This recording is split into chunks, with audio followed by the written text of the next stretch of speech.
जो 2 दिन बाद बड़ा एक त्यौहार आएगा, वो बहुत महत्वपूर्ण त्यौहार है।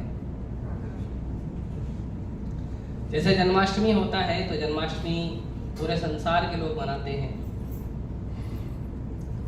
लेकिन जन्माष्टमी के बाद और एक अष्टमी आती है, वो है राधा अष्टमी। तो जन्माष्टमी संसार के सब लोग मनाते हैं, सब कृष्ण को जानते हैं, कृष्ण से प्रेम करते हैं, कृष्ण का भक्ति करना चाहते हैं। लेकिन जो सच में भक्ति कर रहे हैं उनके लिए राधा अष्टमी ज्यादा इंपॉर्टेंट है।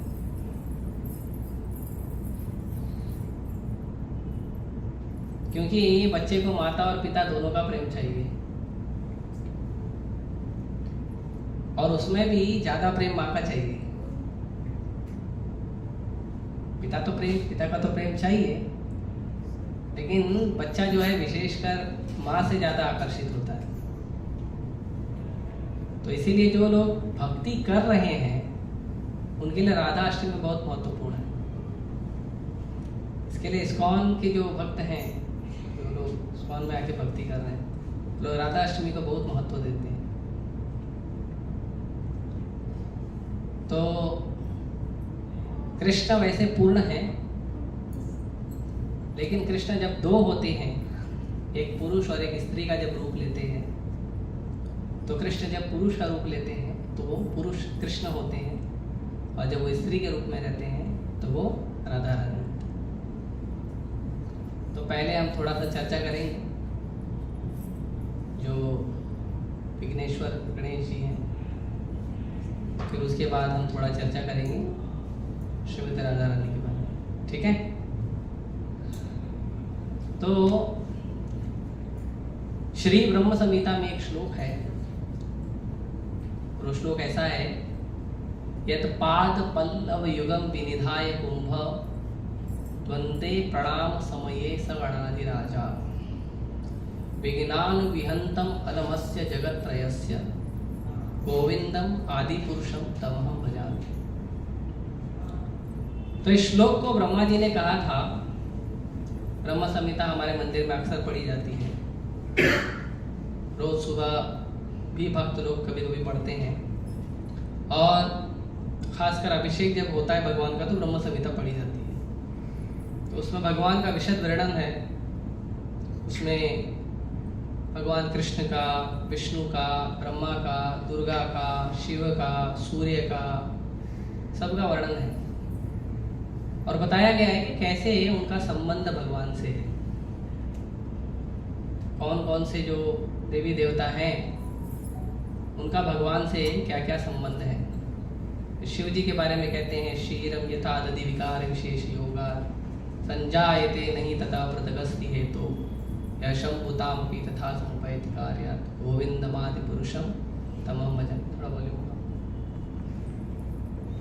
तो ऐसे वर्णन किया गया है शिव जी का।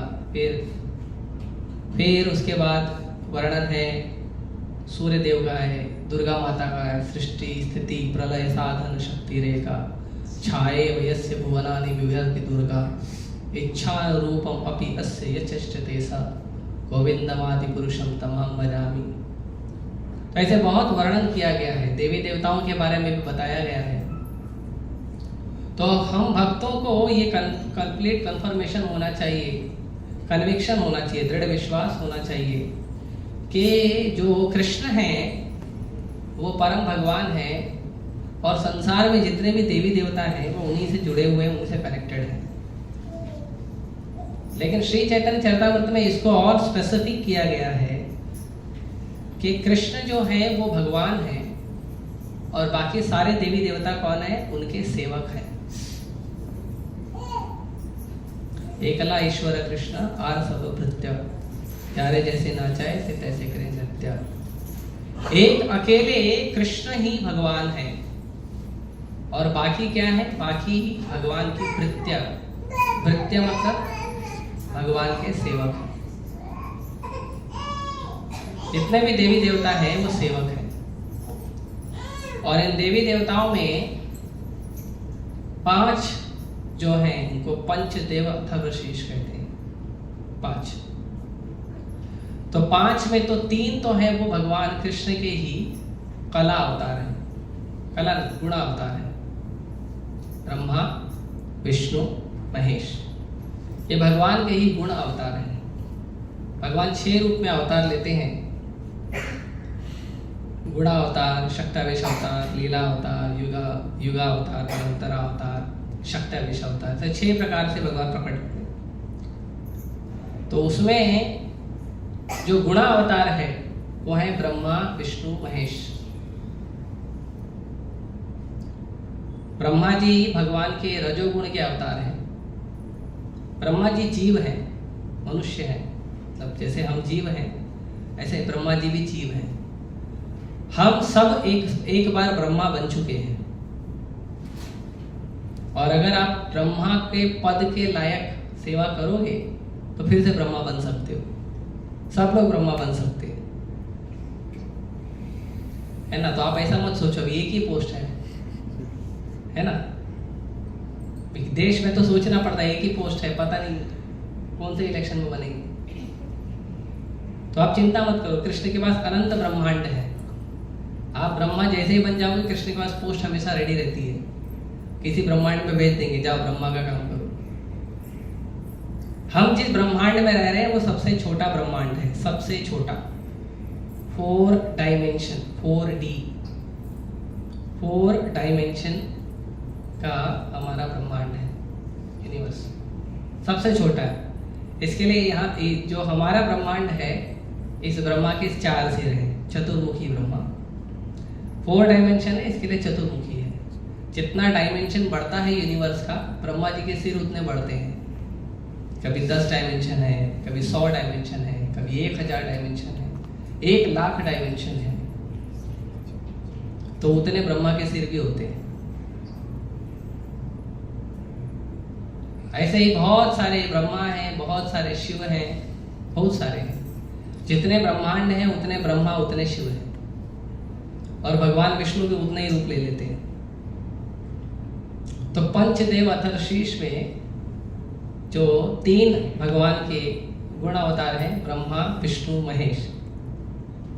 चौथे हैं गणेश जी और 5वें हैं सूर्य देव। तो ये 5 जो देवता हैं उनको लोग ज्यादा मानते हैं। तो इस तरह से गणेश जी का बहुत हाई पोजीशन है।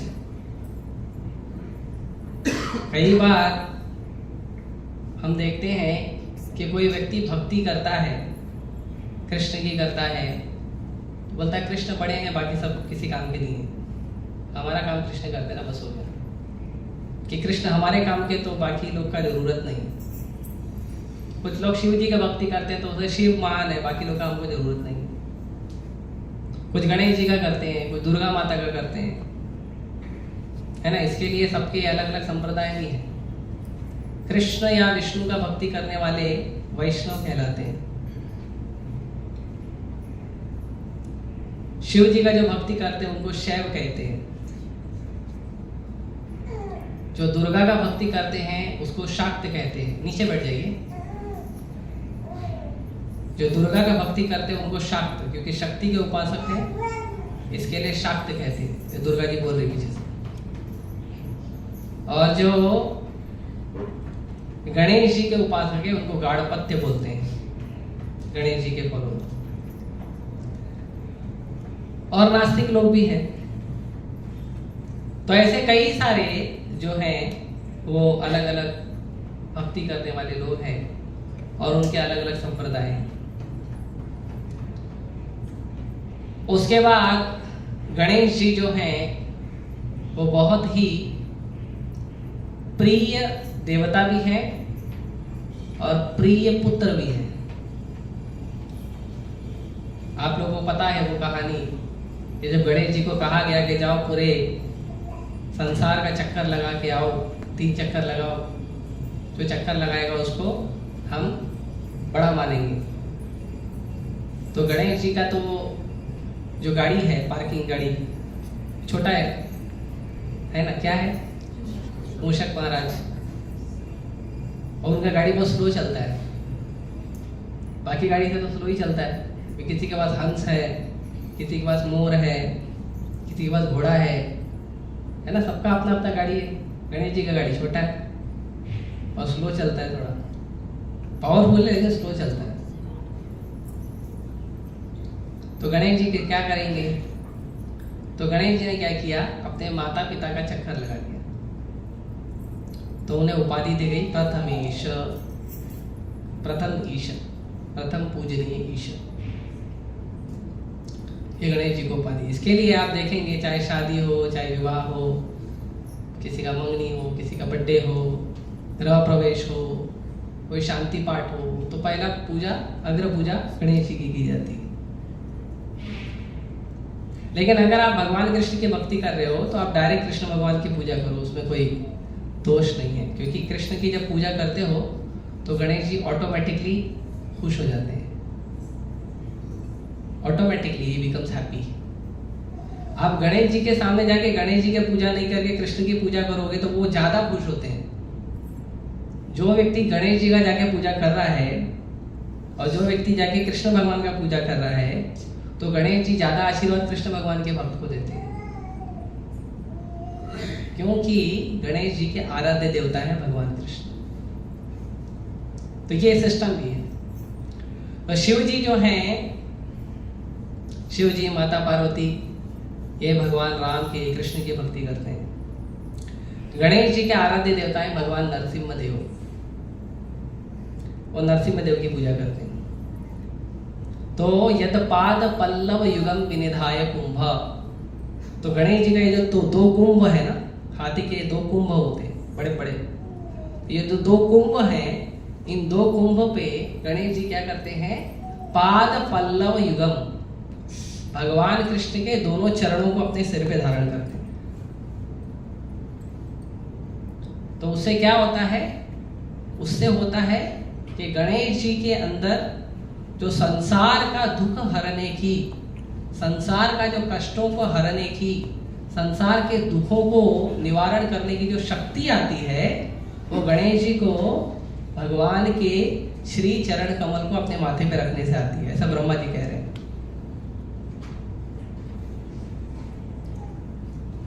और एक विशेषता और है, थोड़ा सा हम देखेंगे कि दुखों के संसार में, इस परस्पर विरोधी और एक दूसरे के दुश्मन लोगों के संसार में खुश कैसे रहना है, तो वो भी हमको इस गणेश जी के लीला से समझ में आता है।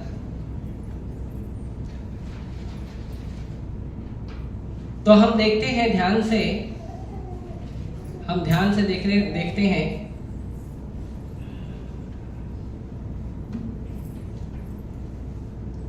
कि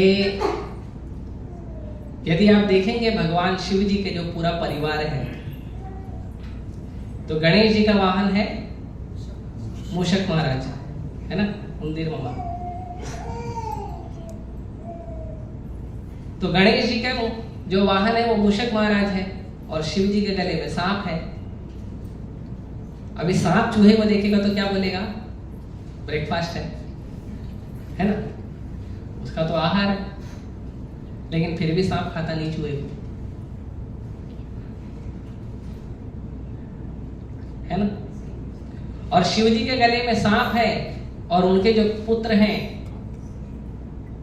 कार्तिकेय, वो मोर का वाहन लेके घूमते हैं। तो सांप और मोर का दुश्मनी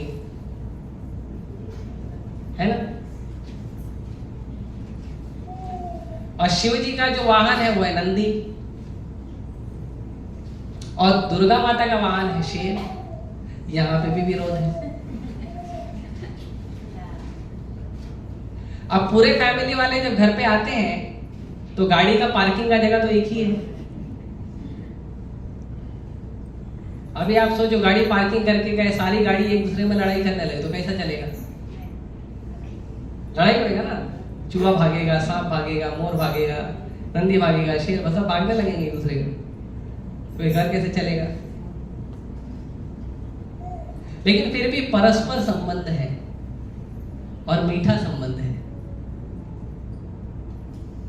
तो प्रभुपाद जी बताते हैं कि जिस जगह पे भगवान कृष्ण की भक्ति की जाती है, उस जगह पे एक दूसरे के जानी दुश्मन जैसे लोग भी एक दूसरे से प्रिय बनकर, उनका मित्र बनकर, उनका सुहृद बनकर रहते हैं।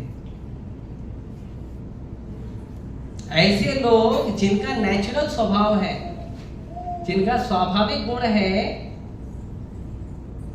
कि वो दुश्मनी करेंगे, वैरी करेंगे, जिनका स्वाभाविक गुण है, ऐसे लोग भी भगवान कृष्ण की जहां भक्ति होती है वहां मित्रता पूर्वक रहते हैं। और उसका साक्षात उदाहरण है शिव परिवार। शिव जी भगवान कृष्ण के भक्त हैं। आप देखेंगे शिव जी समाधि में रहते हैं हमेशा। एक बार समाधि में गए तो 36 लाख साल के लिए समाधि में रहते हैं। फिर समाधि से बाद मारा। एक बार कृष्ण के चरण पे ध्यान लगाते हैं तो युगों युगों बीत जाते हैं शिव जी। आप देखेंगे शिव जी का समाधि में बहुत पोस्टर है।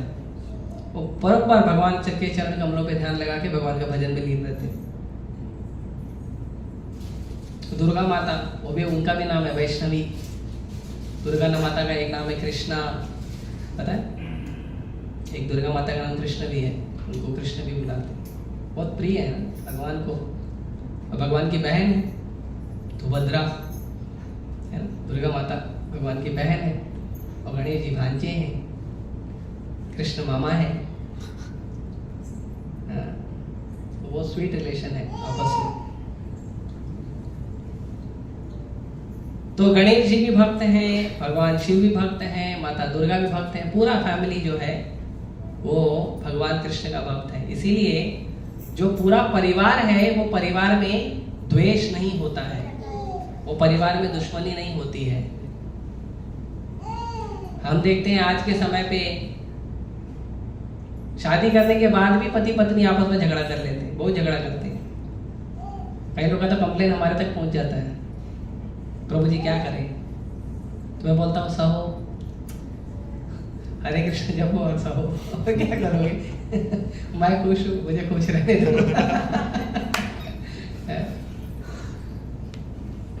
इसके लिए मुझे अच्छा लगता है, मैं अपने आप को उस समय सौभाग्यशाली समझता हूँ।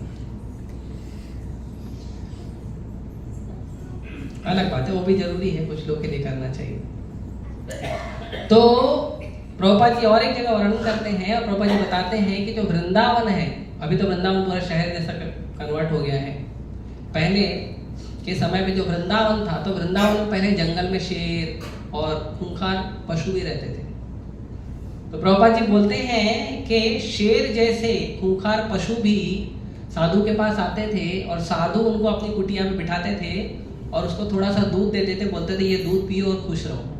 और साधु को शेर कुछ नहीं करता था, दूध पीता था और साधु की कुटिया के पास बैठा रहता था। ये कृष्ण भक्ति का प्रभाव है। इसीलिए आज का जो संसार है, जिसमें हर जगह दोष भरा है और हर व्यक्ति एक दूसरे को अपना दुश्मन समझता है, ऐसे संसार के लिए जो सबसे इमरजेंसी, सबसे ज्यादा इमरजेंसी का जो वस्तु है वो है कृष्ण भक्ति। जब तक लोगों का हृदय, ये गंदा हृदय साफ नहीं होगा ना, तब तक हर व्यक्ति एक दूसरे को दुश्मन ही समझेगा। एक पुस्तक है साइंस ऑफ सेल्फ रियलाइजेशन, आत्म साक्षात्कार का विज्ञान। उस पुस्तक के अंदर प्रभुपाद जी वर्णन करते हैं, प्रभुपाद जी का एक आर्मी कर्नल से प्रभुपाद जी का चर्चा हुआ है, उसका नाम है लेफ्टिनेंट मोजी।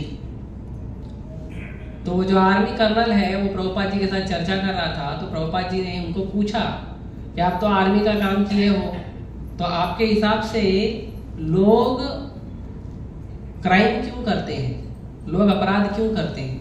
और बहुत सारे तरीके बताया उन्होंने। कुछ लोग गरीबी के कारण करते हैं, कुछ लोग प्रताड़ित होते हैं इसलिए करते हैं, कुछ लोग गलत संगत के कारण करते हैं, कुछ लोगों के बचपन के संस्कार खराब होते हैं इसलिए करते हैं, कुछ लोग को ज्यादा मन बढ़ जाता है इसलिए करते हैं। तो प्रभुपाद जी ने बोला ये सब कारण नहीं है, ये सब कारण नहीं, ये मुख्य कारण नहीं है। मुख्य कारण क्या है वो बताओ। तो बोला बस मेरे हिसाब से तो इतना ही है। तो प्रभुपाद जी ने बोला मुख्य कारण है कि लोगों का हृदय गंदा है। मुख्य कारण वही है। ऐसे कई सारे लोग हैं जो गरीब हैं लेकिन अपराध नहीं करते। ऐसे कई लोग हैं जिनके बचपन के संस्कार खराब थे लेकिन अपराध नहीं करते। ऐसे कई लोग हैं जिनकी संगत गलत है फिर भी अपराध नहीं करते, पर उनको समझ में आता है कि मेरी संगत गलत है तो मैं गलत हूं। वो दूसरों को जाके कष्ट नहीं देते। लेकिन दूसरों को कष्ट कौन देता है? जिसका हृदय गंदा है। तो कृष्ण भक्ति क्या करता है? कृष्ण भक्ति लोगों का सबसे पहला कार्य करता है, वो है चेतो दर्पण मार्जन। लोगों के चित्त का दर्पण साफ करता है कृष्ण भक्ति। चैतन्य महाप्रभु कहते हैं चेतो दर्पण मार्जन।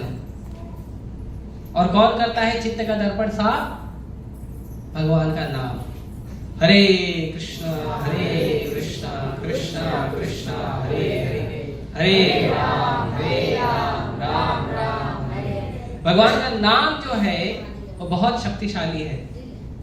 वो हमारे चित्त का दर्पण साफ करता है।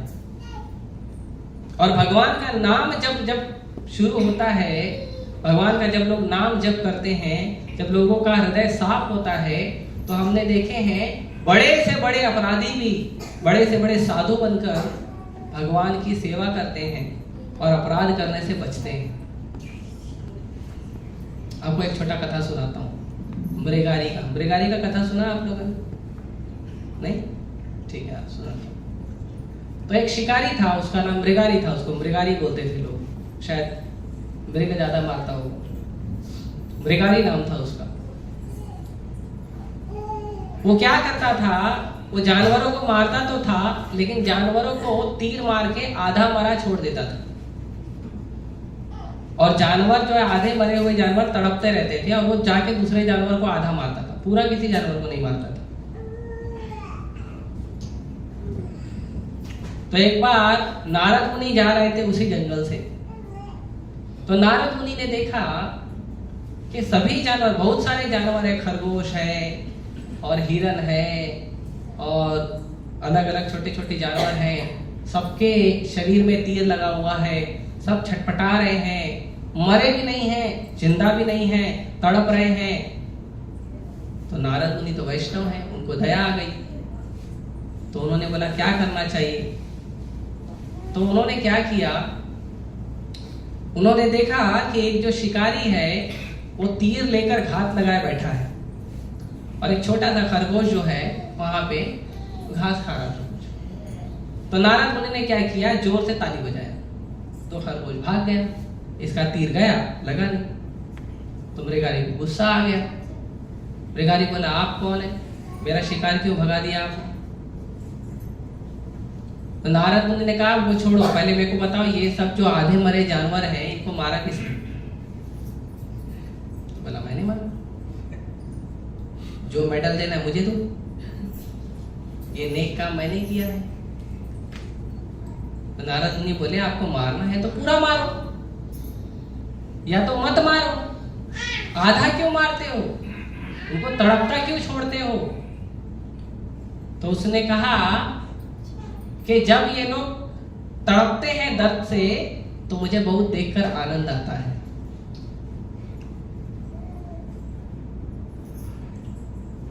तो नारद मुनि ने बोला ये अच्छी बात नहीं है। अगर किसी व्यक्ति को आप पूरा मार देते हो तो आपको पाप लगता है, दंड भोगना पड़ता है। लेकिन अगर आप इसको आधा मारते हो, तड़पा तड़पा के मारते हो, तो ज्यादा दंड भोगना पड़ता है। तो बोला मैं नहीं मानता, मेरे पापा ने मुझे यही सिखाया, तो हमारे जनरेशन में मैंने यही सीखा है, तो मैं कैसे आपकी बात मान लूं? तो नारद मुनि हर समय सीसीटीवी कैमरा लेकर चलते हैं। तो नारद मुनि ने तुरंत बड़ा सा एक टीवी, एलसीडी टीवी ओपन किया और फिर उनको उनका भविष्य दिखाया कि नरक में किस तरह से ये सारे जानवर मृगारी का वेट कर रहे हैं कि जब मृगारी जाएगा तो ये जानवर उसको नोचेंगे। तो मृगारी देखा तो डर गया, बोला ये क्या है? तो नारद मुनि बोले आपका फ्यूचर है, आपके फ्यूचर में आपके साथ यही होगा। बोला नहीं नहीं, मैं नहीं चाहता ये सब मेरे साथ हो। नारद मुनि बोला लेकिन किया तो तुमने यही है, अब तुमने लोगों को इतना दर्द दे के मारा है तो भोगना तो तुमको पड़ेगा 100%। तो बोला लेकिन ये तो मेरा धंधा है, ये तो मेरा प्रोफेशन है, मेरा जॉब है, मैं अपना जॉब कैसे छोड़ दूं? तो नारद मुनि ने पूछा आप जॉब क्यों करते हो? तो बोला वो घर में बीवी है, बच्चे हैं, उनके लिए जॉब करना पड़ता है ना, सब लोग करते हैं। तो नारद मुनि बोले ठीक है, आपको उनके लिए खाना पीना कपड़े का व्यवस्था चाहिए, अगर मैं उसका व्यवस्था कर दूं तो क्या है आप ये पाप काम छोड़ दोगे? बोला क्या और क्या जरूरत है, इसके लिए तो कर लो। तो नारद मुनि बोले ठीक है, अगर आप चाहते हो कि आप ऐसे भविष्य से बचो, ऐसे फ्यूचर से बचो, तो आप अपना ये धनुष तोड़ दो। तो पहले तो बहुत हिचकिचाया क्योंकि वही काम किया था, दूसरा कुछ काम किया नहीं था, फिर भी नारद मुनि पे विश्वास था, तोड़ दिया। नारद मुनि बोला अभी क्या? तो नारद मुनि ने अपने बैग से हरे कृष्ण मंत्र जप करने के लिए माला निकाला, झोला माला उसको दिया, उसकी वाइफ के लिए दिया, बोला जाओ आपके घर के बाहर एक तुलसी महारानी को रखो और हरे कृष्ण मंत्र जप करो। बोला खाना? बोले वो आ जाएगा, खाने पीने का चिंता बिल्कुल मत करो, तुमको जितने भोजन की जरूरत है, जितना आपको चाहिए आपको मिल जाएगा, और आप तुलसी पत्र डाल के भगवान को भोग लगा के आप भी खाओ, बच्चों को भी खिलाओ, ठीक है। तो मृगारी गया घर पे, भाई बोली आज क्या लाए हो? बोला आज हरे कृष्ण मंत्र करने के लिए माला लाया और कुछ नहीं लाया। ठीक है, तो दोनों बताया पूरा वृत्तांत, ऐसा ऐसा हुआ। तो दोनों पति पत्नी बच्चे तुलसी महारानी को रख के सामने बैठ के हरे कृष्ण जप करते थे। और नारद मुनि गए जंगल के बाहर, गांव में बोल दिए कि वो जो खूंखार मृगारी था ना, वो अब साधु बन गया है। तो गांव वाले बोले चलो देखते हैं। तो जो पहले के लोग थे वो लोग इतने संस्कारी थे कि जब किसी के घर पे जाते थे तो खाली हाथ नहीं जाते थे, है ना। कभी भी आप कहीं भी जाओ तो खाली हाथ नहीं जाना चाहिए, कुछ लेकर जाना चाहिए। किसी से भी मिलने जाओ, चाहे भगवान से मिलने जाओ, चाहे साधु से मिलने जाओ, चाहे मित्र से मिलने जाओ, किसी से मिलने जाओ, आपके हाथ में कुछ तो होना चाहिए। कुछ नहीं है, भगवान को भोग लगाओ, थोड़ा प्रसाद लेके जाओ, कुछ होना चाहिए। यह प्रेम का लक्षण है, आदान प्रदान करना प्रेम का लक्षण है। क्योंकि आज के समय पे हम लोगों ने मीडिया के चक्कर में इतने ज्यादा हम सूख गए हैं हृदय में, और प्रेम हमारा इतना कम हो गया है कि हम लोग हाय हेलो में ही काम निकाल देते हैं, है ना। किसी से मिलने जाते तो कुछ नहीं लेके जाते, ये गलत बात है। लेकिन गांव के लोग संस्कारी थे, तो गांव के लोग जब जा रहे थे साधु से मिलने, तो कोई चावल, कोई दाल, कोई पका हुआ अनाज, कोई पका हुआ भगवान का भोग, कोई कपड़ा, कुछ न कुछ सब लेके गए। उन्होंने देखा सच में जो मृगारी है वो हरे कृष्ण जप कर रहा है। तो उन लोगों ने सब उसको भेंट दिया। वो बोला अरे आप लोग कहां से हैं? बोले वो नारद मुनि भेजे। तो खाना आने लगा, कपड़ा आने लगा, पैसा आने लगा। वो हैरान हो गया, अरे इतना तो मैं गधे की तरह मेहनत करता था, दिन रात जानवरों को मारता था, फिर खाल निकालता था, फिर बेचता था, फिर उसमें भावतोल करना पड़ता था, नहीं 100 रुपए का, नहीं 500 रुपए का है। उसके बाद इतना मेहनत करने के बाद मुश्किल से कुछ पैसा आता था, उसमें भी वाइफ कंप्लेन करती थी पैसा कम है, घर का खर्चा ज्यादा है ना, उसमें भी कंप्लेन होता है। और यहाँ तो कुछ नहीं करो, बैठ के हरे कृष्ण जप करो, सब आ रहा है अपने आप। तो बड़ा खुश हो गया, बोला नारद मुनि बड़े कृपालु हैं। तो उसने फिर हरे कृष्ण मंत्र को ही जप करना शुरू किया। कुछ दिन के बाद नारद मुनि जो है अपने मित्र पर्वत मुनि के साथ वापस आए। तो पर्वत मुनि बोले कहाँ जा रहे हैं? बोले एक मेरा शिष्य है, उसको देखने जा रहे हैं। तो जब नारद मुनि गए वहां पे, तो इसने दूर से देखा नारद मुनि और पर्वत मुनि को। तो बहुत खुश हो गया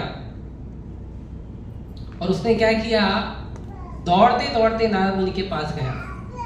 लेकिन जब नारद मुनि के पास दौड़ दौड़ के जा रहा था तो वो सीधे नहीं जा रहा था, वो जंप कर करके जा रहा था बंदर की तरह। उनको बोलो एक लेक्चर चले तो अच्छा है, दो लेक्चर कैसे चलेगा। तो जंप कर करके जा रहा था। तो पर्वत मुनि बोले अरे तुम्हारा शिष्य है क्या है, इतना जंप क्यों कर रहा है? तो नारद मुनि बोले उसी से पूछो। वह आया, उसने दंडवत प्रणाम किया। तो पर्वत मुनि बोले अरे आप इतना खुशी से इतना दूर दौड़ के आए, बड़ी अच्छी बात है। बोले हाँ मेरे गुरु महाराज है नारद मुनि, उससे मिलने आए। इतनी अच्छी बात है, गुरु बता रहे हैं। बोले अच्छा है। बोले ठीक है, लेकिन जब आ रहे थे तो कूद कूद के क्यों आ रहे थे? तो उसने कहा क्योंकि जमीन पे चींटियां रेंग रही थी, अगर मैं सीधे सीधे आता तो चींटियां मर जाती, इसीलिए मैं उन चींटियों को बचाते बचाते आ रहा था। तो पर्वत मुनि बहुत खुश हो गए कि एक व्यक्ति जो जानवरों को पूरा नहीं मारता था, आधा मारता था, वो व्यक्ति अभी चींटी को भी मारने के लिए सोचता है। तो ये जो अद्भुत चमत्कार है ये हरे कृष्ण मंत्र का है।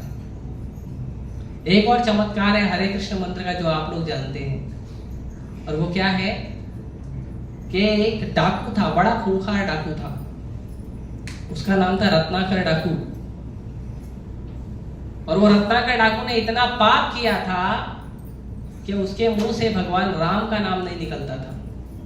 आप लोग बोलो राम, निकला ना, लेकिन उसने इतना पाप किया था उसके मुंह से राम नहीं निकल रहा था। लेकिन नारद मुनि ने कृपा किया और नारद बोले ठीक है तुम राम नहीं बोल सकते, तुम मरा बोलो। और वो मरा मरा मरा मरा मरा मरा मरा मरा बोलते बोलते राम राम चालू हो गया उसका। और वो व्यक्ति खूंखार डाकू से इतना महान संत बना कि जिस भगवान का नाम जप कर रहा था राम, उस भगवान का दर्शन भी किया। जिस भगवान का नाम जप कर रहा था राम, उनकी अर्धांगिनी उनके घर में आके रुकी थी। उनके बच्चों को पर्सनल ट्रेनिंग देने का उनको सौभाग्य प्राप्त हुआ। और उन्हीं भगवान श्री राम की, मर्यादा पुरुष श्री राम की जो पवित्र लीला है उसको लिखने का सौभाग्य भी प्राप्त हुआ। उनका नाम है वाल्मीकि। ये भगवान के नाम का पावर है। तो चाहे कोई भी हो, कि कोई भी देवी देवता हो, कोई कैसा हो, सब लोग भगवान कृष्ण का भक्ति करते हैं, उनका भजन करते हैं। तो यदि हमको गणेश जी का अच्छे से पूजा, अच्छे से भक्ति करना है तो सबसे बेस्ट तरीका है उनके सामने जाके हरे कृष्ण का कीर्तन करिए, उनके सामने जाके हरे कृष्ण मंत्र बैठकर जप करिए, उनको भगवान कृष्ण का महाप्रसाद दीजिए।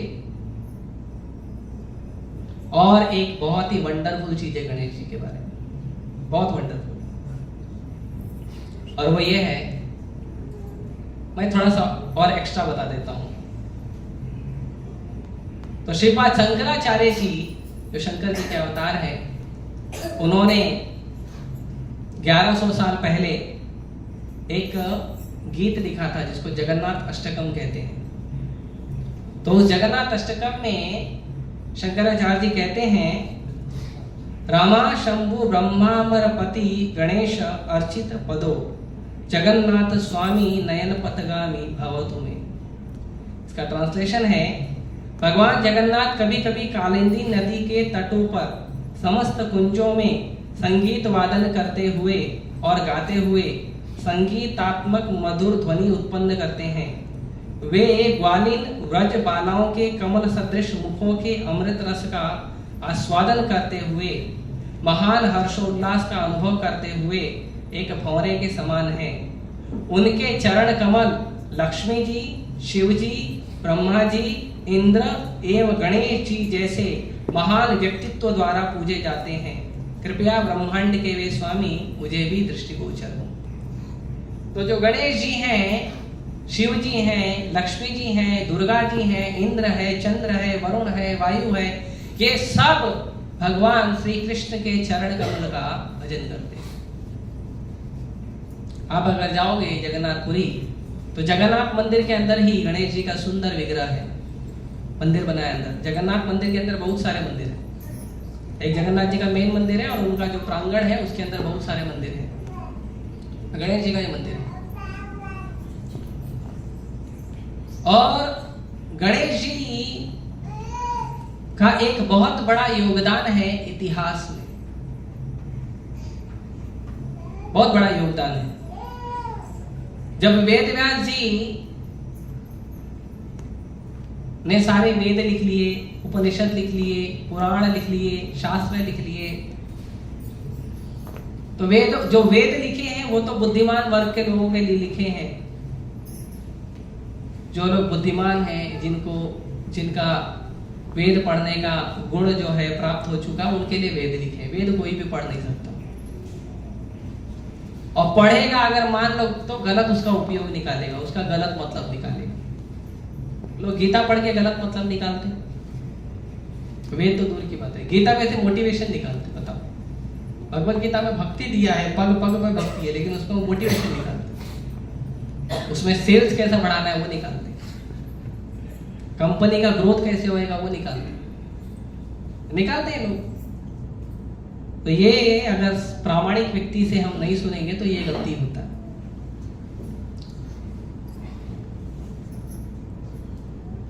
तो व्यासदेव जी ने सोचा कि वेद लिख लिया, फिर जो कम बुद्धिमान है उनके लिए पुराण लिखे, शास्त्र लिखे।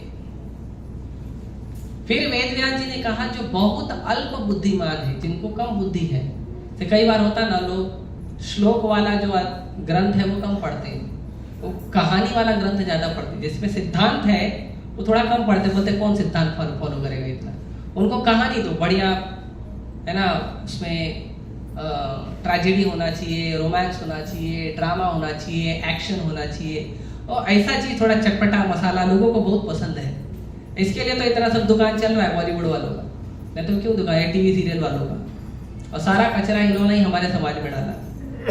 यदि किसी व्यक्ति को अपने समाज में, अपने घर में सुख शांति चाहिए, है ना, बहुत आसानी से, तो सबसे पहले अपने घर से टीवी को बाहर निकाल दीजिए। हाँ, आप लोग किसी भी कोई भी व्यक्ति है, अगर उसको थोड़ा बुरा लगेगा तो आप प्रसाद में 2 रोटी ज्यादा खाओ, लेकिन आप टीवी को बाहर निकाल, सच बता रहा हूं। 50% से ज्यादा तो आपका तुरंत सुधार हो जाएगा। और आपके पास है ना, हर रोज दिन का 6 से 8 घंटा एक्स्ट्रा अपने आप कहां से आएगा मालूम नहीं पड़ेगा। हाँ, ये ऐसा असुर है जिसको आप प्रेम करते हो, टीवी। ऐसे तो हम किसी असुर को प्रेम नहीं करते वैष्णव लोग, लेकिन टीवी एक ऐसा असुर है जिसको लोग सब प्रेम करते हैं और बोलते हैं मेरा फेवरेट चैनल है। तो टीवी बाहर निकालो, और मोबाइल में भी आप वही चीजें देखो जो आपके जीवन के लिए उपयोगी है, नहीं तो बहुत बड़ा नुकसान है। तो जो कम बुद्धि वाले हैं वो लोगों को क्या चाहिए, वो लोगों को कहानी चाहिए, अच्छी अच्छी कहानियां हो, तो उनको कहानी सुनने का बड़ा इंटरेस्ट होता है। तो वेद व्यास जी ने कहा मैं इतिहास लिखूंगा, इतिहास में कहानियां हैं। ऐसे तो पुराणों में भी कहानियां हैं, भागवत पुराण में बहुत सारी कहानियां भगवान और भगवान के भक्तों के संबंध के बारे में। ऐसे पुराणों में बहुत सारी कहानियां, ऐसे इतिहास है। तो हमारे पास 2 इतिहास है बहुत पावरफुल, एक है रामायण और दूसरा है महाभारत। तो रामायण जो है वो महाकाव्य है, वो लिख दिया था महाकवि वाल्मीकि जी ने। उसके बाद महाभारत लिखने का समय आया। तो जो भक्त होते हैं वो नम्र होते हैं। भक्तों का जब हर जगह नाम होता है ना, तो वो बचते हैं कि मेरा इतना नाम वाम नहीं होना चाहिए। भक्त लोग सेवा करते हैं बड़ी बड़ी, पर उनको नाम नहीं चाहिए, उनको नाम नहीं चाहिए, ऊपर नाम वाम नहीं चाहिए। तो वेद व्यास जी ने इतना लिख दिया था कि सारी दुनिया उनका नाम लेगी, तो बोले नहीं, थोड़ा तो भी दूसरे भक्त लोगों का नाम होना चाहिए। वेद व्यास जी ढूंढने लगे एक और वैष्णव, कौन लिखेगा महाकाव्य को, महाभारत को। तो पूरे ब्रह्मांड में ढूंढे तो ऐसे तो बहुत बड़ा ग्रंथ है। महाभारत जो है वो 60 लाख श्लोकों का ग्रंथ है, जिसमें से 30 लाख जो है वो देवी देवताओं के लिए है ना? 15 लाख जो है वो पितरों के लिए है, पितृलोक अलग है, तो पितृलोकों के लिए। 14 लाख जो है गंधर्व लोक के लिए और 1 लाख जो है मनुष्यों के लिए। पहले ही मालूम है कलयुग के लोग आलसी हैं है ना, इसके लिए सबसे कम दिया 1 लाख। तो ऐसा नहीं सोचना चाहिए उधर स्वर्ग में जाएंगे, जन्नत में जाएंगे तो खाली मजा करेंगे, नहीं, उधर पढ़ना पड़ेगा बैठ के। इधर से ज्यादा पढ़ना है, या तो इधर 1 लाख पढ़ लो या तो उधर 30 लाख पढ़ो, आपका चॉइस है। उधर भी भजन साधन होता है।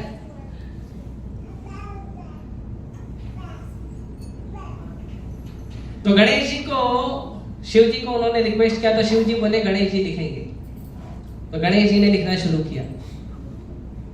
तो क्योंकि बहुत बड़ा ग्रंथ है तो लिखते लिखते बार बार पेन खत्म हो जाती थी, वो जो कलम होती है ना लकड़ी का, खत्म हो जाता था। पहले तो उसी से लिखते थे, आजकल तो लिखते ही नहीं है, लोग टाइप करते हैं है ना, और टाइप भी नहीं करते हैं, खाली बोलते हैं, टाइप अपने आप हो जाता है। आप सोचिए क्या क्या गति हो गई है हमारी, है ना। एडवांसमेंट के नाम पे कितने आलसी हो गए लोग, है ना। सोचना चाहिए कभी कभी ये सब चीजें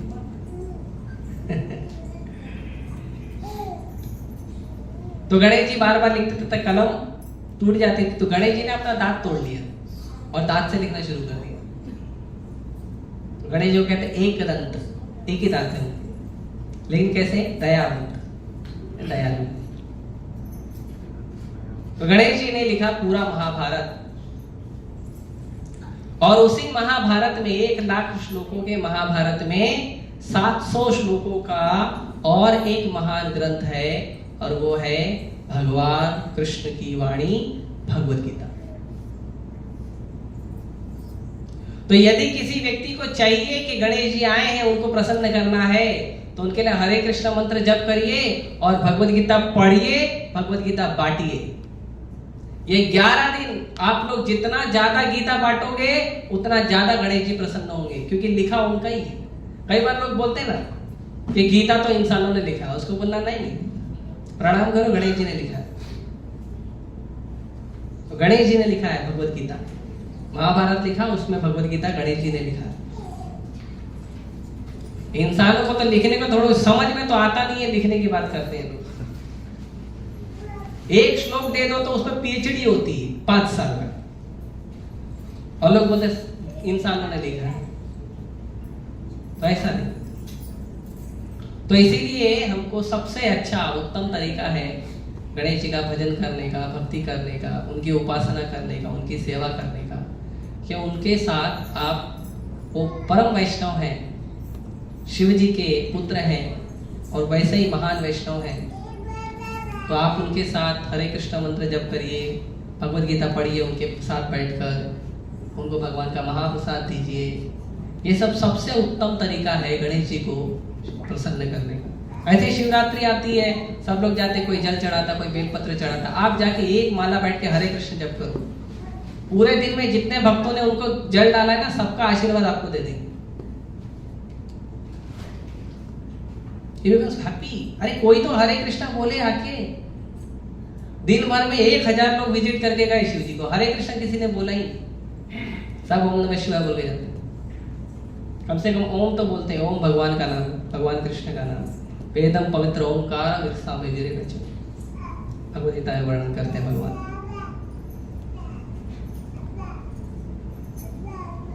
ऐसे दुर्गा माता आती है तो बहुत सारा कुछ करते हैं लोग, हरे कृष्ण कोई बोलता ही नहीं।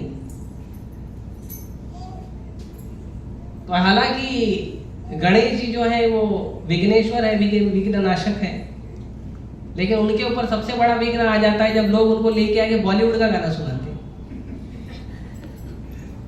जो संसार के विघ्नों का नाश करते हैं उनके ऊपर विघ्न डाल देते हैं हम लोग, बॉलीवुड का गाना सुना के। और दूसरी उससे बड़ी परेशानी कि उनके कान बड़े बड़े हैं, और बड़े बड़े कान से कृष्ण कथा सुनने आते हैं, उनको हम लोग बॉलीवुड का गाना सुना। गलत बात है, नहीं करना चाहिए। कम से कम आज से गणेश जी का आगमन हुआ है, 10 दिन 11 दिन 5 दिन 2 दिन है ना, जितना जिसकी क्षमता है रखेंगे। जहां भी जाओ बैठो, एक माला हरे कृष्ण मंत्र जप करो गणेश जी के साथ, बहुत प्रसन्न होंगे। ठीक है। और 23 तारीख को राधा अष्टमी है, श्रीमती राधा रानी का प्राकट्य दिवस है। तो जैसा कि मैंने पहले एक क्लास में बताया था कि श्रीमती राधा रानी जो है वो भगवान कृष्ण की शक्ति है। भगवान कृष्ण की अंतरंगा शक्ति है श्रीमती राधा रानी, प्लेजर पोटेंसी, आनंद देने वाली शक्ति, आह्लादिनी शक्ति, वो है राधा रानी। और भगवान कृष्ण की बहिरंगा शक्ति है दुर्गा देवी।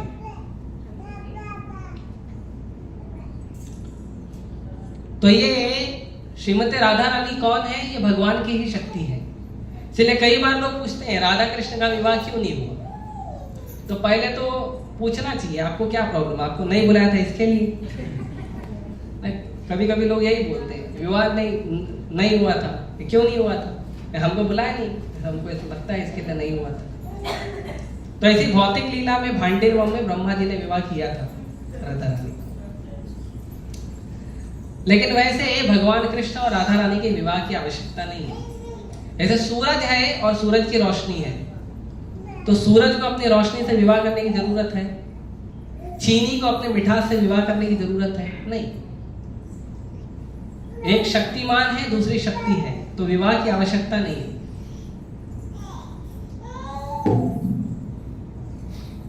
विवाह की आवश्यकता नहीं है। और कई बार लोग पूछते हैं श्रीमती राधा रानी भगवान कृष्ण के साथ है, फिर रुक्मिणी माता का विवाह भगवान से हो गया, तो गलत बात है। प्यार किसी और से हुआ, विवाह किसी और से हो गया, है ना?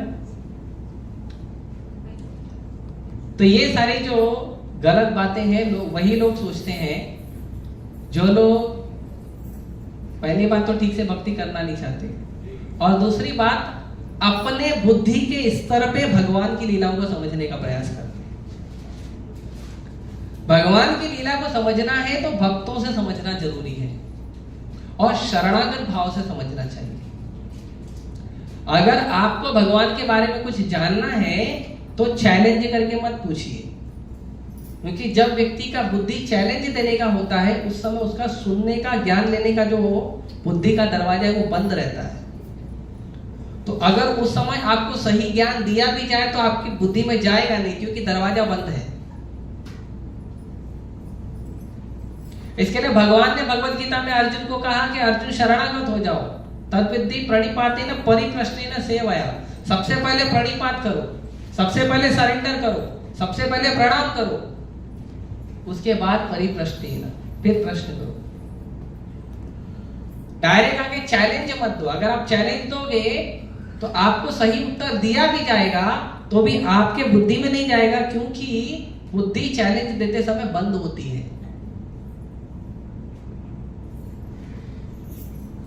इसीलिए चैलेंज देकर कभी ज्ञान नहीं लेना चाहिए। आजकल के जो स्टूडेंट हैं स्कूल कॉलेज में पढ़ाई करते हैं, उसके बाद फिर से एक्स्ट्रा ट्यूशन लगते हैं, उसके बाद और एक एक्स्ट्रा ट्यूशन लगता है, उसके बाद एग्जाम के टाइम पे स्कूल में एक्स्ट्रा क्लास लगती है, फिर भी बच्चा फेल हो जाता है। क्यों? क्योंकि जो शिक्षक है, जो गुरु है, उसके प्रति हृदय में सम्मान नहीं है, वो शरणागत भाव नहीं है, और जिसके अंदर होगा वो ज्ञान लेके जाएगा। वो एक ही बार क्लास में बैठेगा, एक ही बार सीखेगा और आगे निकल जाएगा। इसका उदाहरण है मूवी। जब थिएटर में हम जाते हैं तो शरणागत भाव से बैठते हैं। 3 घंटे की मूवी 15 मिनट में समझा दोगे आप सबको, और 3 घंटे की मूवी एक ही बार देखोगे तो भी आप उसको बता पाओगे। क्यों? शरणागत भाव से होता है ना। टिकट लेते हैं शरणागत भाव से, जाके जहां अपनी सीट होती है अपनी सीट पे बैठते हैं, दूसरे की सीट पे बैठते नहीं है ना? तो शरणागत भाव से लेते हैं, इसके लिए वो जल्दी याद होता है। मूवी का गाना शरणागत भाव से लेते हैं, इसलिए जल्दी याद होता है। वैसे ही भगवान का ज्ञान शरणागत भाव से लोगों तो आपको बरोबर ध्यान आ जाएगा। तो ये जो है पूछने वाले व्यक्ति पे डिपेंड करता है उसको ज्ञान मिलेगा या नहीं मिलेगा, देने वाले पे डिपेंड नहीं करता। ऑब्वियसली देने वाला भी प्रामाणिक गुरु होना चाहिए, गुरु शिष्य परंपरा में, लेकिन लेने वाला ज्यादा इंपॉर्टेंट है। इसीलिए भगवान के ज्ञान को शास्त्रों से जानने का प्रयास करो, भक्तों से जानने का प्रयास करो। अपने मन से, टीवी से, सीरियल से, मूवी से, फेसबुक से, व्हाट्सएप से, इंस्टाग्राम से नहीं लेने का। ये हमारे गुरु नहीं है। हमारे गुरु वो हैं जो गुरु परंपरा में हमको ज्ञान देते हैं। इनसे ज्ञान लीजिए। आपको कोई प्रश्न है तो प्रश्न भी उनसे पूछिए। अगर मुझे प्रश्न का उत्तर नहीं आता है तो मैं अपने गुरु से पूछकर आपको उत्तर दूंगा, लेकिन आपको उत्तर जरूर दूंगा क्योंकि हमारी गुरु परंपरा में सभी प्रश्नों का उत्तर मिलेगा आपको। लेकिन इसका मतलब ये नहीं कि मुझे उत्तर नहीं आता है तो पूरी परंपरा गलत है। कभी कभी लोगों को ऐसा लगता है मैंने प्रश्न पूछा उसने उत्तर नहीं दिया। नहीं, आप थोड़ा धीरज रखो, 2 दिन 3 दिन बाद मैं आपको उत्तर दे दूंगा।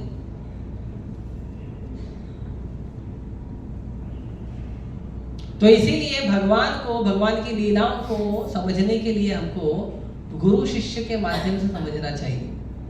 कई बार लोगों के मन में गलत भावना आ जाती है भगवान की लीलाओं को लेके, छोटी छोटी चीजों को लेके, और उसकी वजह से वो भक्ति नहीं करते हैं। तो उसका मतलब वो लोग भक्ति करने नहीं आए थे, वो खाली अपने प्रश्नों के उत्तर ढूंढने के लिए और मेंटल स्पेकुलेशन करने आए थे, भक्ति करने नहीं आए थे। भक्ति करने वाला व्यक्ति जो है शरणागत भाव में रहता है और सीखने के लिए बार बार प्रश्न पूछता है। इसीलिए भगवान ने अर्जुन को बोला कि अर्जुन मैंने तुमको सारा ज्ञान दे दिया, अगर तुमको समझ में आया है तो ठीक है, नहीं तो वापस रिपीट करता हूं। भगवान तैयार है रिपीट करने के लिए। और ज्ञान प्राप्त करने के बाद एक शिष्य की अवस्था क्या होनी चाहिए वो अर्जुन ने बताया। नष्टो मोह स्मृतिर्लब्ध्वा तत्प्रसादान् मया अच्युत। हे भगवान, मेरे मन का जो मोह है वो खत्म हो गया है और स्मृतिर्लब्ध्वा, बुद्धि मिली है। कैसे मिली? मार्केट से लिया, ऑनलाइन ऑर्डर किया था? नहीं, तत्प्रसादान् मया अच्युत, आपकी कृपा से प्राप्त हुआ है भगवान। अर्जुन ने भगवान को जो सबसे पहला शब्द बोला है भगवद गीता में वो है अच्युत, और जो सबसे आखिरी श्लोक बोला है भगवान को वो है अच्युत। मतलब अर्जुन शुरू से अंत तक भगवान को भगवान ही स्वीकार किया था। बीच में प्रश्न तो हमारे लिए पूछ रहे थे अर्जुन। ये भाव होना चाहिए गीता पढ़ने का, शास्त्र पढ़ने का। तो जब भगवान कृष्ण द्वारकाधीश के रूप में प्रकट होते हैं तब वही राधा रानी जो है रुक्मिणी के रूप में प्रकट होती है। जब भगवान नारायण के रूप में प्रकट होते हैं तो वही राधा रानी लक्ष्मी के रूप में प्रकट होती है। जब भगवान राम के रूप में प्रकट होते हैं तो वही राधा रानी सीता के रूप में प्रकट होती है। तो ऐसा नहीं है कि भगवान की एक ही लीलाओं में बहुत सारा जो है प्रेम संबंध है और बहुत सारा नहीं। वो एक जगह भगवान का एक्सपांशन होना शुरू होता है, दूसरी जगह राधा रानी का एक्सपांशन होना शुरू होता है। तो ये लीलाएं ऐसे चलती हैं आगे। भगवान कृष्ण को माता सीता, भगवान राम को माता सीता ने कहा कि ये आप शस्त्र लेकर मत चला करो, हथियार लेकर मत चला करो। क्यों? तो बोले अरे आप चलते फिरते मार देते किसी को, कोई मिला मार दी, गलत बात। तो भगवान बोले अरे भाई मैं वन में घूम रहा हूँ, अपनी आत्म सुरक्षा के लिए मैं लेकर चलता हूँ। बोले नहीं, आप लेकर चलते हो ये गड़बड़ है, क्योंकि जब लेकर चलते हो तो मार दो किसी ने किसी को, ये गलत बात है। तो जब भगवान ने, जब शूर्पणखा का नाक काटा गया था, लक्ष्मण ने काट दिया था, तो शूर्पणखा गई थी, वहां पे रावण के भाई रह रहे थे दंडकारण्य वन में, नासिक में 14,000 राक्षस, और सब के सब रावण की तरह पावरफुल थे, आए लड़ने के लिए। जब भगवान से लड़ने के लिए आए तो भगवान ने बोला लक्ष्मण आप अंदर जाओ सीता को लेके, मैं इनसे लड़ाई करता। अब भगवान अकेले और वो 14,000। अब भगवान ने अकेले 14,000 को मार दिया। सीता मैया को पता चला, तो सीता मैया बोली, अरे कितने निर्दयी हो आप, इतने सारे लोगों को मार दिया, अच्छी बात नहीं। मेरे को वचन दो, मेरे आंख के सामने आप किसी को नहीं मारोगे। अभी वाइफ तो वाइफ होती है, मानना पड़ता है, होम मिनिस्टर तो भगवान है, ठीक है। इसीलिए भगवान ने सीता मैया को, जब रावण आने वाला था, तो अभी रावण आएगा तो भगवान को तो मारना पड़ेगा ना, सीता रहेगी तो कैसे मारेंगे। तो भगवान ने अरे सीता मैया को एक दिन पहले ही रात को बोला, देखो मेरे को लीला तो पूरा करना है, तो उसके लिए मेरे को असुरों को मारना तो पड़ेगा, और तुमने वचन दिया तुम्हारे सामने ना मारूं, तो इसके लिए तुम अग्नि लोक में चले जाओ। और सीता की जगह पे आई थी वेदवती, छाया सीता, कॉपी सीता, और रावण लेके गया था वेदवती। असली सीता को रावण छूता तो वही भस्म हो जाता था, लीला ही नहीं बढ़ती थी आगे।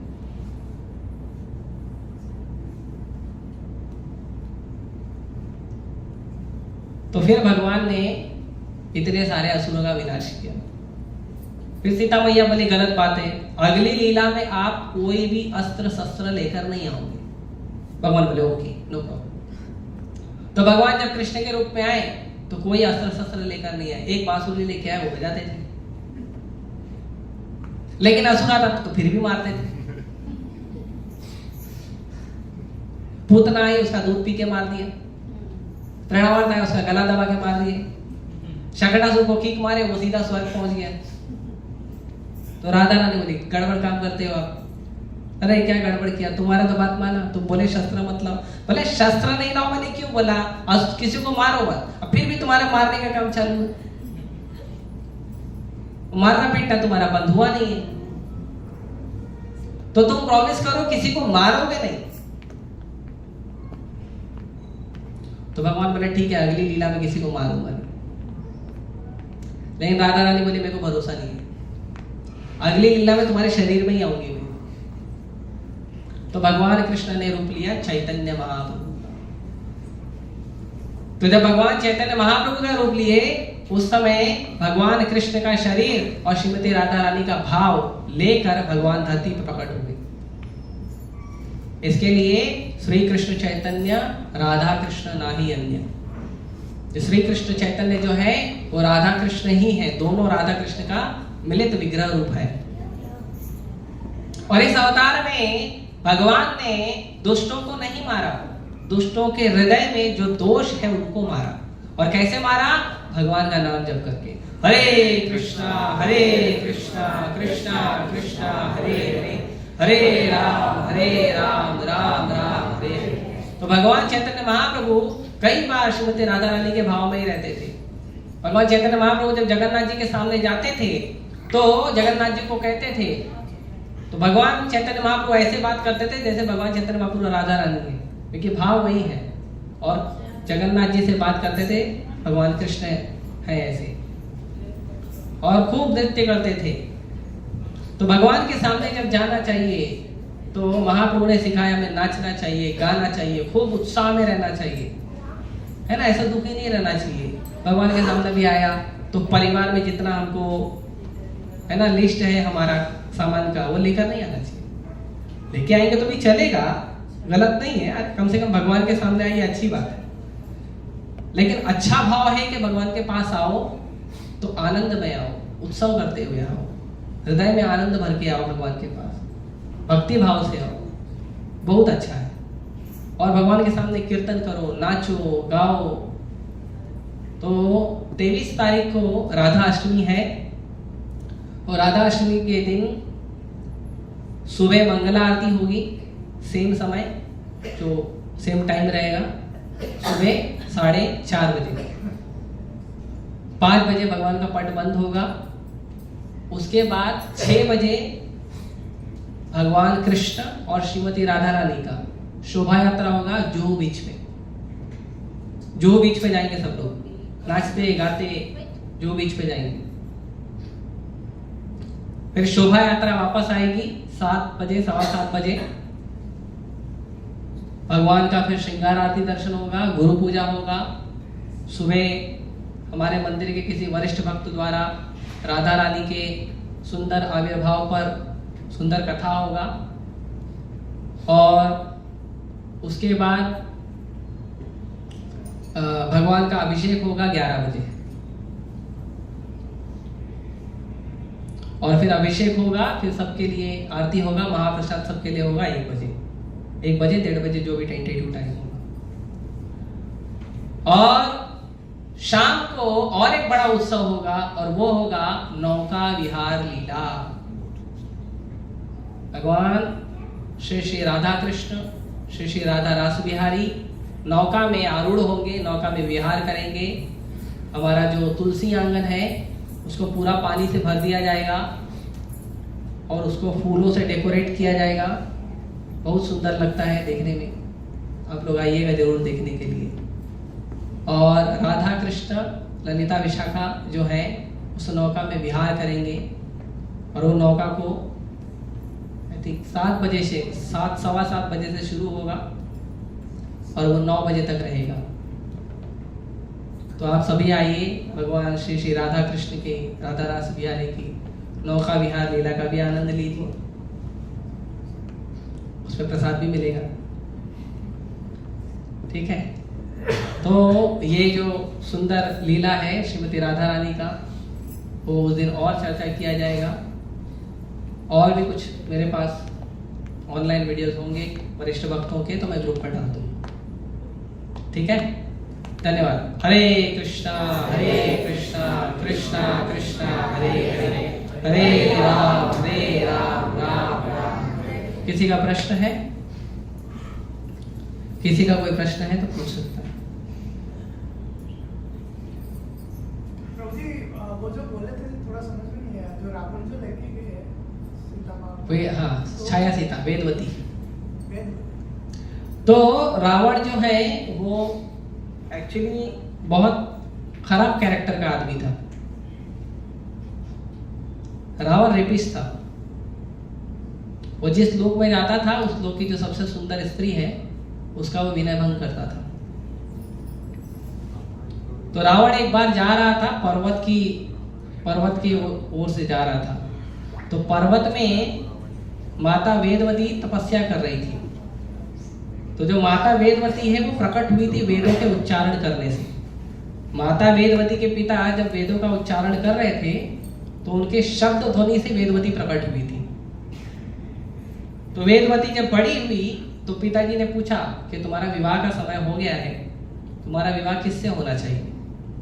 तो वेदवती ने कहा कि वेद जो है वो स्वयं भगवान की वाणी है, तो मेरा विवाह भगवान विष्णु से ही होना चाहिए। तो इसके लिए जो वेदवती है उनको उनके पिताजी ने आज्ञा दी कि तुम जाके भगवान विष्णु का ध्यान करो। तो जो भगवान विष्णु के चरण कमल पे माता वेदवती तपस्या कर रही थी, तो उतने में रावण ने देखा। रावण एरोप्लेन से घूमते रहता था हमेशा, कहाँ लूटना है, कहाँ गड़बड़ करना है, वो सभी वही उसका बुद्धि था। इसके लिए आपको ये समझना चाहिए कि ज्ञान प्राप्त होने से व्यक्ति ज्ञानी नहीं बनता। रावण चारों वेदों का ज्ञाता था लेकिन ज्ञानी नहीं था, बुद्धू था, दुष्ट स्वभाव था। ज्ञानी व्यक्ति कब बनता है? जब उसको ये ज्ञान आ जाए कि मैं ये शरीर नहीं हूं, मैं आत्मा हूं और मैं पूर्ण पुरुषोत्तम भगवान श्री कृष्ण का अंश हूं, मैं भगवान का सेवा करना चाहिए। इसको ज्ञान कहते हैं। जिस ज्ञान में ये भाव नहीं है कि मैं आत्मा हूं, मैं शरीर नहीं हूं, जिस भी ज्ञान में, चाहे वो वेद का हो, पुराण का हो या कहीं का कोई ज्ञान हो, जहां पे ये ज्ञान नहीं दिया जाता है कि आप आत्मा हो, भगवान के अंश हो और भगवान के सेवक हो, वो ज्ञान नहीं है, वो अज्ञान है। इसके लिए वेद पढ़ने के बाद भी ज्ञान मतलब भगवान कृष्ण का सेवक बनना। वेदांत कृत वेद विदेव चाह, भगवद गीता 15वां अध्याय 15वां श्लोक।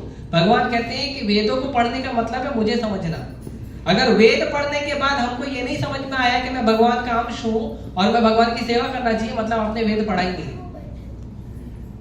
वेद पढ़ने के बाद अगर रावण जैसे भाव आ गया कि भले वो विष्णु है लेकिन मैं उसकी अर्धांगिनी को उठा कर लेकर आऊंगा तो फिर हमारा असुर स्वभाव है। तो वो वेदवती को देखा तो उसने वेदवती के पास गया, पहले तो प्रेम से बात किया तो वेदवती ने मना कर दिया। उसने बोला नहीं, मैं भगवान विष्णु का भजन कर रही हूँ। तो पहले प्रेम से बात किया, नहीं सुनी तो जबरदस्ती करने लगा। तो रावण ने उसका बाल पकड़ लिया था। तो वेदवती का भजन इतना स्ट्रॉन्ग था कि उसने अपने हाथ से बाल काट दिए और वेदवती ने कहा कि तुमने इस शरीर को स्पर्श किया है, ये शरीर दूषित हो गया तुम्हारे से, इसीलिए मैं इसी क्षण इस शरीर को जला के राख कर दूंगी। तो वेदवती क्योंकि तपस्वी थी तो अपने शरीर से अग्नि प्रकट की और शरीर को तुरंत जला के खत्म कर दिया। तो रावण को मौका नहीं मिला गड़बड़ करने, लेकिन मरते मरते बोल के गई कि अगले जन्म में मैं ही तुम्हारे मृत्यु का कारण बनूंगी, चिंता मत करना। तो वही वेदवती आई थी छाया सीता बनकर और रावण वेदवती को लेके गया था, सीता को नहीं ले गया था। और कोई प्रश्न? तो ये बात भगवान को पता नहीं था? पता था। तो फिर इतना युद्ध किया क्यों किया? युद्ध किया क्यों किया? अरे युद्ध कर रहा, भगवान तो आए थे, पर्पस था ना, रावण को ही दंड देने आए थे ना। वेदवती, छाया सीता, ये सब तो कारण था। भगवान तो आए थे रावण को मार रहे हैं, डायरेक्ट आके मार देते तो लोग नाम खराब करते भगवान का। देखो बेचारे ने कुछ किया नहीं, जबरदस्ती घर में घुस के मार दिया। कारण तो बनाना पड़ेगा ना, भगवान चालाक, कारण बनाना पड़ेगा ना। तो भगवान ने कारण बनाया। जब भगवान सीता मैया को ढूंढ रहे थे, सीते सीते सीते पागलों की तरह ढूंढ रहे थे, तो ऊपर से आकाश में से शिव जी और पार्वती माता जा रही थी। माता सती थी तब, पार्वती नहीं थी। तो सती माता देखी कि शिव जी ने भगवान राम को देखा और प्रणाम कर दिया। तो सती माता ने कहा किसको प्रणाम किया आप? बोले देखो हमारे प्रभु हैं, कितने सुंदर लीला कर रहे हैं। और तेरा प्रभु थोड़ी है, तो पागल है। अरे पत्तों से पूछ रहा है, पानी से पूछ रहा है, ठीक है। किसी का अगर वाइफ घूम गया तो पुलिस के पास जाएगा, आदमी से पूछेगा, कोई रहने वाला है झोपड़ी उपड़ी में कोई आदमी रहता उससे पूछे। पत्ते से कोई पूछता है क्या? कोई टहनी से पूछता है, कोई पानी से पूछता है, कोई पत्थर से पूछता है मेरी बीवी को देखा क्या, सीता को देखा क्या? पूछता है? ऐसा पागल जैसे आदमी घूम रहा हो तो उसको भगवान बोल के प्रणाम कर। तो शिव जी बोले देखो ऐसा नहीं बोलते, भगवान है वो, और भगवान ऐसी लीला करते हैं। बोले नहीं, आपको भ्रम हो गया, रुको मैं आपका भ्रम दूर करती हूँ। शिव जी ने मना किया लेकिन मानी नहीं माता। कभी कभी होता है, लोग मानते नहीं। तो माता सती सीता का रूप लेके चले गए भगवान के सामने, एग्जैक्ट सीता। जब भगवान के सामने गई वो, तो भगवान फिर अपना ड्रामा रोक के तुरंत प्रणाम कर दिए और बोले देवी इस घने जंगल में आप क्या कर रही हो अकेली? आपके प्रभु का है। तो वो तो देखा रे पकड़ी गई चोरी। तो बोले नहीं प्रभु जी इधर ही है, मैं जरा आपको प्रणाम करने आई थी। प्रणाम करके तुरंत गई। शिव जी बोले क्या हुआ? नहीं कुछ नहीं, ऐसे ही थोड़ा प्रणाम करने गई थी। तो भगवान पूरी तरह से कॉन्शियस है, लेकिन भगवान पूरी तरह से चेतन में है कि भगवान क्या कर रहे हैं। लेकिन भगवान लीला करके दिखा रहे हैं कि कैसी परिस्थिति हो जाती है सामान्य मनुष्य की, जब उसका कोई धन, उसका पत्नी कुछ गुम हो जाता है, तो कैसी उसकी परिस्थिति होती है। खासकर पत्नी गुम हो गई तो कैसी परिस्थिति होती है, भगवान करके बता रहे हैं ना। इसके लिए हम लोग को मोटिवेशन मिलता है, ब्रह्मचारी बन जाते हैं। ऐसी परिस्थिति नहीं आएगी। तो भगवान लीला करते हैं, भगवान पूरी तरह से ध्यान रहता है उनको हर चीज का। ठीक है, और कोई? यस प्रभु। प्रभु जी भगवत गीता जो है वो ब्रह्मा सुखदेव जी ने डिक्टेट, व्यासदेव जी ने डिक्टेट किया और गणेश जी ने लिखा। हाँ क्रेडिट दोनों को जाएगा? हाँ, तो दोनों को जाएगा ना, एक को थोड़ी जाएगा, दोनों को जाएगा। पर क्योंकि गणेश जयंती है तो जो गणेश जी का नाम लेते हैं वो गणेश जी का नाम लेके भावुक रहते हैं, तो उनको गणेश जी बोलेंगे तो तुरंत ले लेंगे, है ना। तो क्रेडिट तो दोनों को है। जब गणेश जी आए थे लिखने के लिए तो गणेश जी क्या है, थोड़े नटखट है, हाँ, सब जानते हैं। जैसे भगवान कृष्ण नटखट है, उनका भांजा भी नटखट है। तो गणेश जी बोले कि मैं लिखूंगा एक शर्त पे। क्या शर्त है? कि आप 1 सेकंड भी सांस लेने के लिए भी रुकना नहीं। तो वेद व्यास बोलते गड़बड़ हो जाएगा। अरे गायत्री करना रहता है, संध्या वंदन करना रहता है, नहाना धोना होता है ब्राह्मण को। अभी सांस लेने के लिए भी नहीं रुकूंगा और कंटिन्यू बोलूंगा, और इतना बड़ा 1 लाख श्लोक है, कैसे होएगा? तो वेद व्यास जी ने फिर दूसरा बाउंसर दिया। बोले ठीक है, लेकिन मेरी भी एक शर्त है। क्या शर्त है? तुम कोई भी श्लोक तब तक नहीं लिखना जब तक समझ ना लो। तो जब वेद व्यास जी को कभी जाना होता था संध्या वंदन ये सब करने के लिए, तो कोई कठिन श्लोक दे देते थे। जब तक ये समझते थे तब तक वो अपना काम करके आ जाते थे। तो ऐसा है। तो दोनों ने लिखा। सरस्वती नदी के तट पे, वहां पे सरस्वती नदी का शोर हो रहा था। तो वेद व्यास जी ने कहा नदी को शोर मत करो। तो सरस्वती नदी वहीं पे जमीन के अंदर चले गई और शोर बंद हो गया। अभी भी आप जाओगे तो वहां पे मिलेगा। कहाँ, किस जगह? ये ज्योतिसार, जाइए वहां पे मिलेगा। कहाँ पर भी? ज्योतिसार ये हरियाणा में कहीं पड़ता है। ठीक है। शिकारी शिकार करके बेच सकता था, तो वो तड़पाता क्यों था? हाँ, शिकारी शिकार को तड़पाता क्यों था? तड़पाने के बाद मार देता था, फिर मारने के बाद उसको बेचना जो भी बाद में करता था। लेकिन उसको तड़प तड़प के मरते हुए देखने में अच्छा लगता था। तो कुछ लोग हैं खूंखार, क्या करें? अभी भी आप देखो कुछ लोग हैं खूंखार। जितने डिग्री में पाप और जितने डिग्री में अपराध ज्यादा होगा ना, उतना ज्यादा व्यक्ति ज्यादा क्या कहते हैं, हृदय विहीन होगा या कठोर हृदय होगा। ऐसे कई सारे लोग हैं, लोगों को तड़पाते हैं, लोगों को कष्ट देना अच्छा लगता है। जो काम सिंपल हो सकता है जानबूझ के बोलते नहीं, इसको चक्कर कटवाऊंगा मैं, जानबूझ के बोलते इसको तकलीफ दूंगा मैं। वो आसानी से कर सकता है, नहीं आसानी से नहीं करेगा, परेशान करेगा, वो अच्छा नहीं। वैसे कई लोग हैं जो जितना हृदय कठोर होगा उतने ऐसे व्यक्ति होते हैं। और उसका पूरे सृष्टि में हमारे हृदय को कठोर से निर्मल करने का एक ही तरीका है, हरिनाम हरिनाम हरिनाम, और कोई दूसरा तरीका, कोई दूसरा तरीका मैन्युफैक्चर ही नहीं किया भगवान ने। और साइंटिस्ट लोगों को तो वैसे भी आता नहीं, बेचारे पत्थर मिट्टी हड्डी पता नहीं क्या क्या खेलते रहते हैं, वही जीवन है उनका। फिर कभी कभी चंद्रयान छोड़ देते हैं, हमने बना दिया। इसने चंद्रमा बनाया उसका गुण नहीं है, चंद्रयान बनाया उसका गुण है। देखो चंद्रमा जिसने बनाया वो महान नहीं है, वो भगवान महान नहीं है, लेकिन चंद्रमा को जाके उधर उनका जो छोटा सा इतना बड़ा कैप्सूल जो भेजा उन्होंने, वो कैप्सूल वहां पे लैंडिंग कराने वाले व्यक्ति का बड़ा गुण है, वो भगवान से बड़ा हो गया। चंद्रमा बनाने वाला भगवान बड़ा नहीं है, लेकिन चंद्रमा पे छोटा सा पतरे का डब्बा भेजने वाला आदमी बड़ा हो गया। हाँ, जो भी है, इस रो में या उस रो में जो भी है, नासा है, कुछ भी है।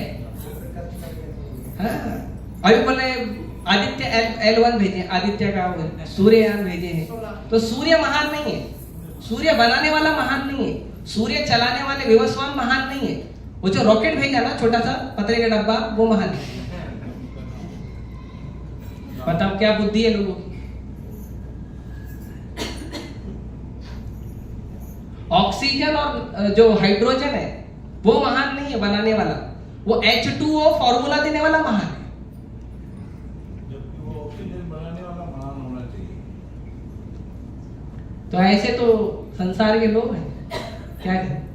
इसके लिए उनको क्या करना, प्रसाद देने का। प्रसाद खाओ, हरे कृष्ण जप करो, उसी से सुधरेंगे, और कोई दूसरा उपाय नहीं है। ठीक है, धन्यवाद। हरे कृष्णा कृष्णा कृष्णा कृष्णा हरे हरे, हरे राम।